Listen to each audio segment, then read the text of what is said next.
안녕하세요. 캐드공방의 김쌤입니다.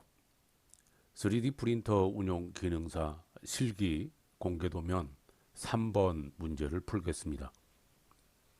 먼저 인벤터를 사용해서 모델링하고 조립품을 완성시킨 다음에 세 가지 파일을 저장하는 단계까지 설명해 드리고요. 슬라이싱 하는 방법과 G코드 변환 파일을 생성해서 저장하는 방법은 모든 문제에 공통되기 때문에 별도로 강좌를 링크해 드리겠습니다. 그럼 문제 도면을 살펴보면 1번 부품은 이러한 모양으로, 그리고 2번 부품은 이러한 모양으로 되어 있습니다. 그래서 두 개의 부품을 모델링을 해서 조립을 하게 되면 이러한 형상이 되겠죠. 이 두 개의 부품이 조립된 이 부분을 기준으로 해서 기준축을 산출을 하게 되면 이쪽은 X축이 되겠고요. 또 이렇게 Y축이 설정될 수 있습니다. 다음에는 2번 부품에서 이쪽에 A라고 되어 있는 치수가 있고 B라고 되어 있는 치수가 있습니다. 이 A라고 되어 있는 부분은 1번 부품에 여기 파이 6에 해당되는 구멍에 조립되는 부분입니다. 따라서 이 A 부분은 파이 6보다 작아야 됩니다. 시험에서 공차의 제한을 1mm로 두고 있기 때문에 조금의 여유를 주고 0.8mm를 적용시켜서 이 A 부분은 파이 5.2mm를 적용하도록 하겠습니다. B 부분은 1번 부품에 8이라고 되어 있는 이 홈에 조립이 되는 부분입니다.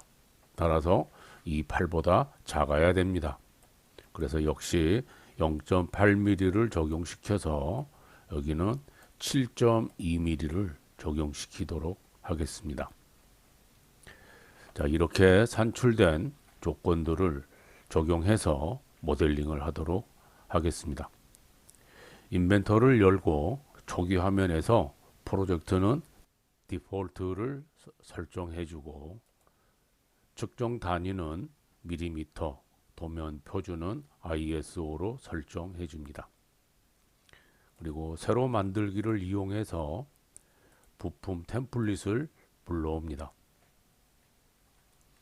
부품 템플릿이 열리게 되면 풀다운 메뉴의 파일에 가서 다른 이름으로 저장을 이용해서 폴더에 이 부품 파일을 저장시키는데요. 저는 바탕화면에 3번 폴더를 만들어 두었습니다. 그래서 여기에 부품 1이라는 이름으로 저장을 시킬 건데요. 여러분들은 시험장에서 감독관 선생님들께서 바탕화면에 어떤 폴더를 만들고 어떻게 저장을 하십시오라고 지시를 하실 겁니다. 그러면 그 지시대로 따라서 하시면 되고요. 참고로 여기에 있는 1번 부품과 2번 부품은 제출하지 않아도 됩니다. 따라서 이 두 개의 부품의 파일명은 여러분이 자유롭게 결정해서 저장하시면 되겠습니다. 처음에 검토했던 대로 XY 평면에 스케치를 합니다. 1번 부품에서 이 원점을 기준으로 해주는 부분은 X축과 Y축이 만나는 이 부분이기 때문에 여기에 파이 6짜리 원을 제도를 합니다.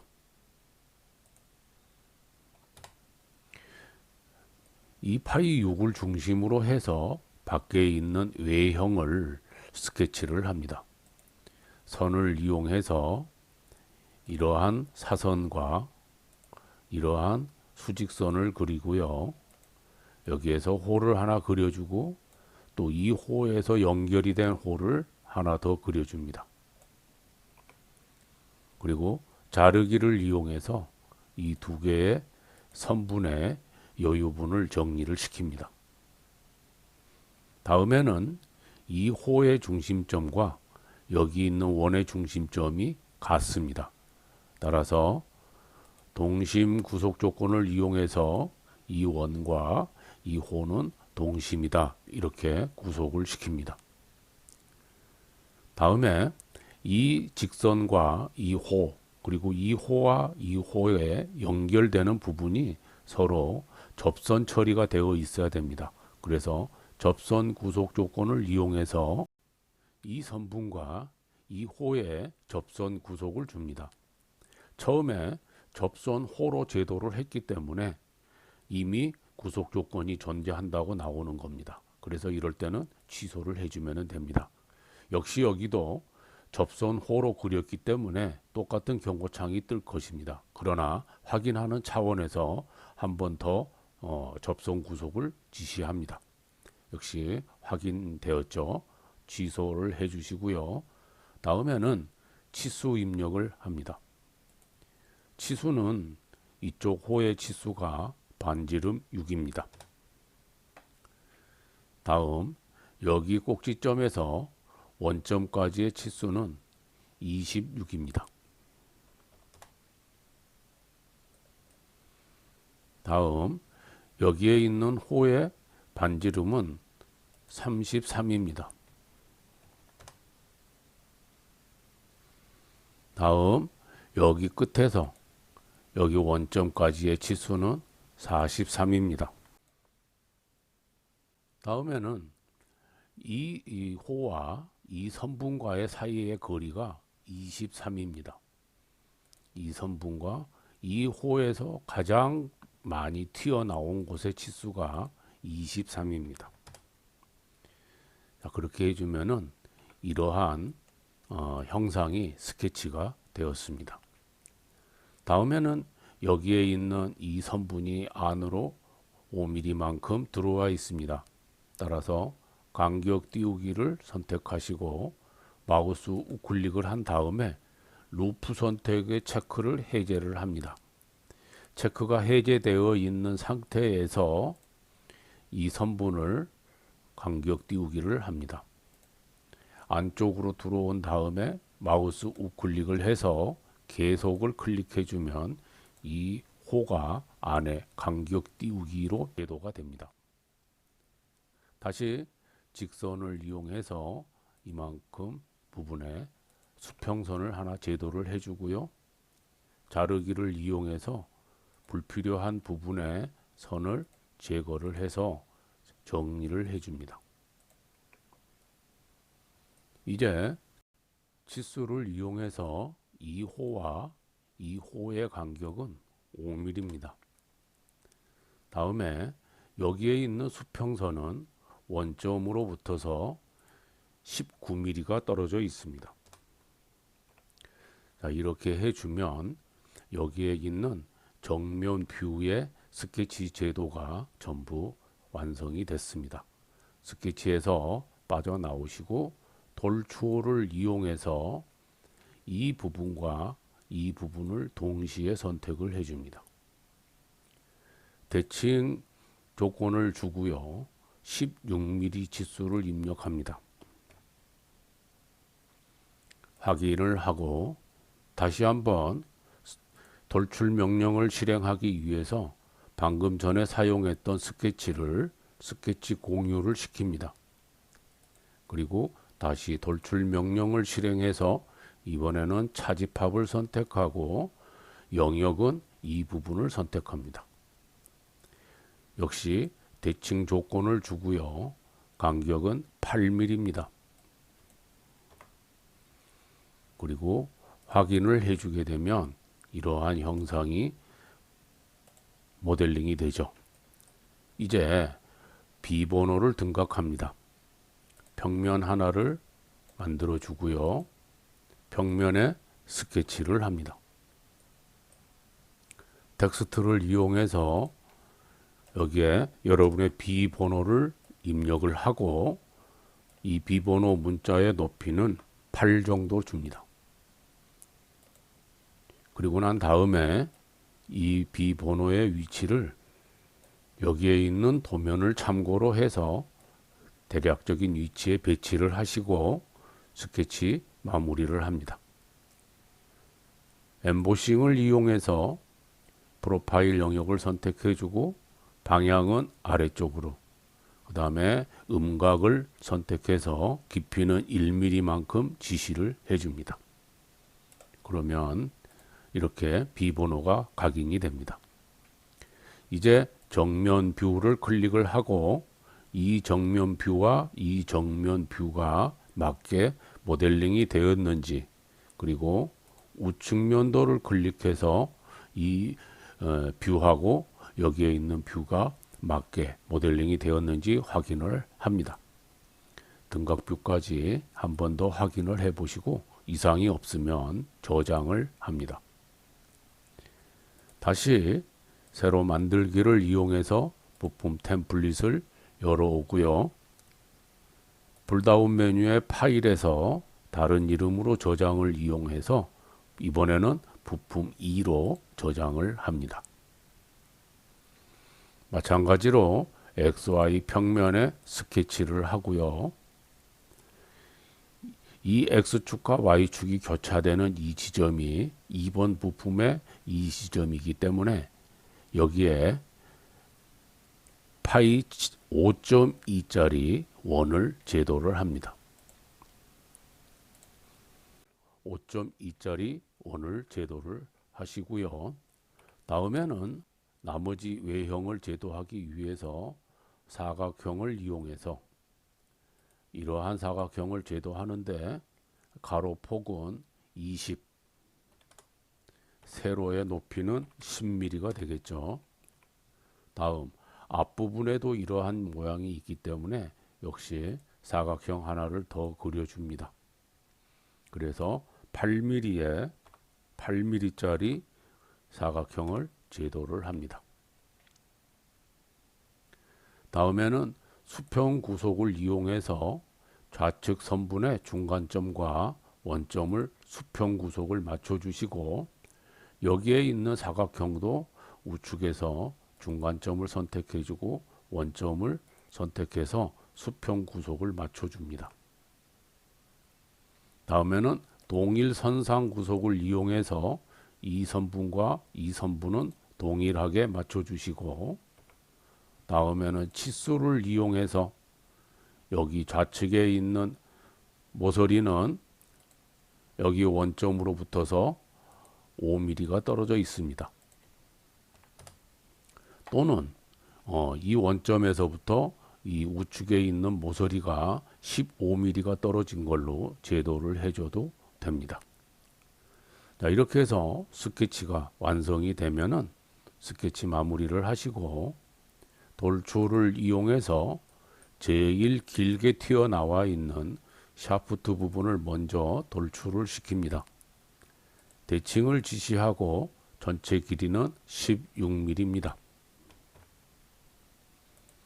확인을 한 다음에 역시 스케치를 공유를 시켜주고요. 다시 돌출을 이용해서 이제 이 다음 부분을 똑같이 대칭을 이용하고요. 폭은 7.2mm가 됩니다. 그래서 확인을 시킵니다. 다시 한번 돌출을 이용해서 앞에 있는 부분을 대칭을 이용해서 6mm만큼 돌출을 시킵니다. 그리고 스케치는 숨겨주고 자, 이러한 모양이 완성이 됐습니다. 여기에서 뒷부분과 앞부분에 둥글리기 처리가 되어 있기 때문에 목각기를 선택하고 전체 둥글리기를 선택하고 측면 세트 1번은 여기고요. 중심면 세트는 여기고 측면 세트 2 부분은 여기입니다. 그러면 이렇게 둥글리기가 되죠. 다시 앞부분에도 측면 세트는 여기고요. 중심 부분, 그 다음에 측면 세트 2 부분에서 둥글리기를 시킵니다. 그리고 등각 보기를 하게 되면 이러한 모양이 만들어졌죠. 확인을 한번 해보고 싶으면 정면을 클릭해서 정면 뷰 확인을 하시고요. 그 다음 평면을 클릭해서 평면 뷰도 확인을 합니다. 이상 없이 모델링이 되었으면 저장을 합니다. 이제는 새로 만들기에서 조립품 템플릿을 열어옵니다. 배치를 이용해서 기준이 될 1번 부품을 열어오고 원점에 고정 배치를 시킵니다. 다음에는 다시 한번 배치를 이용해서 2번 부품을 열어옵니다. 1번 부품과 2번 부품을 조립을 하기 위해서 구속을 클릭하시고 여기에 있는 구멍과 샤프트를 조립을 시키는데요. 정렬을 이용해서 가운데에 정배치를 합니다. 다음에는 중심 부분을 맞춰주기 위해서 부품의 각각 원점을 풀어서 XY 평면과 XY 평면을 플러시해서 정중앙에 자리 배치를 합니다. 해서 확인을 해 주시게 되면은 이러한 모양으로 조립품이 완성이 됩니다. 이 상태로 그대로 다른 이름으로 저장을 이용해서 비번호를 이용해서 조립품을 저장합니다.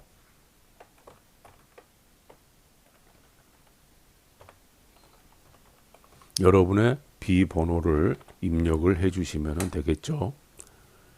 그래서 조립품 저장을 하시고 채점용 파일을 저장하기 위해서 호환이 될 수 있는 파일 확장자로 저장을 합니다. 그렇게 하기 위해서는 다른 이름으로 저장이 아니고 다른 이름으로 사본 저장으로 들어갑니다. 그래서 파일 형식을 STP 파일로 바꿔줍니다. 다음에 옵션에 가서 프로토콜과 정확도 그리고 스케치 포함 여부를 체크를 해주시고 확인을 합니다. 그리고 저장을 시킵니다.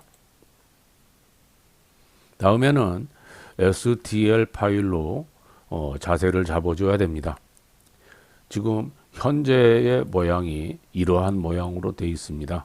따라서 이대로 출력을 하는 경우에 서포트는 60도 이하에서 생성이 되기 때문에 서포트가 생성될 부분은 요 밑에 여기만 생성될 것 같습니다. 따라서 이 형상을 그대로 출력을 해도 크게 문제될 것은 없다라는 생각입니다. 그래서 저는 이렇게 이대로 STL 파일 저장을 하겠습니다.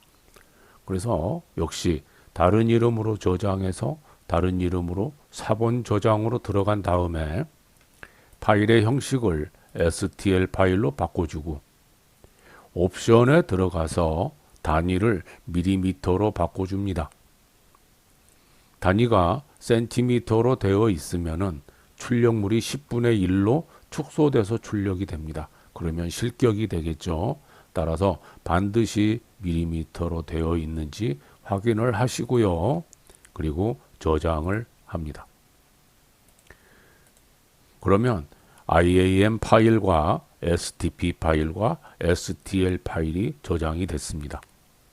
여기에서 이 STL 파일을 다시 슬라이서 프로그램에 세팅을 해서 G코드 변환을 시키고 그 변환된 G코드 파일 하나를 더 추가해서 4개의 파일을 제출하시면 됩니다. 이 STL 파일을 가지고 G코드 파일로 변환하는 과정은 모든 문제에 공통되기 때문에 별도로 강좌를 만들어서 링크해 두었습니다. 링크된 강좌를 참고하시면 되겠습니다. 그래서 여기까지 공개문제 3번 문제 풀이를 마치도록 하겠습니다. 구독과 좋아요 부탁드립니다.